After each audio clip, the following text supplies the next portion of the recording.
હુકુમનગર police સ્ટેશનના રેલનગર વિસ્તારમાં એક હત્યાનો બનાવ બનેલ છે, જેમાં હકીકત એવી છે કે મરણ જનાર જે ઇકબાલભાઈ આસિફભાઈ સોરા છે, ઉપલેટાના મૂળ રહેવાસી છે, એ ફરિયાદી જે આરોપી છે એમના ઘરે એમના પુત્રી સાથે એમનો પ્રેમ સંબંધ હતો અને પુત્રીને મળવા માટે આરોપીના ઘરે આવ્યા હતા અને પછી આરોપી દ્વારા પોતાની પુત્રી સાથે એમને જોઈ જતા આરોપી ઉશ્કેરાઈ ગયા અને છરી દ્વારા એમના પગ ઉપર ઘા કરવામાં આવેલ અને પગના ભાગેથી લોહી વધારે વહી જતા મરણ જનારનો મૃત્યુ નિપજેલ.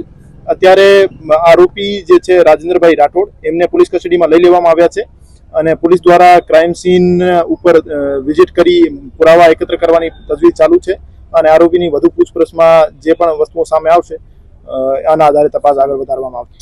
પ્રાથમિક દ્રષ્ટિયા એવું જાણવા મળ્યું છે કે આરોપી જે છે 65 વર્ષીય છે અને એમની પુત્રી સાથે જે મરણ જનાર છે એમનો પ્રેમ સંબંધ હતો અને પ્રેમ સંબંધના કારણે જ એમની હત્યા કરવામાં આવી છે. છેલ્લા 2 વર્ષથી પ્રેમ સંબંધ હતો એવું જાણવા મળ્યું છે.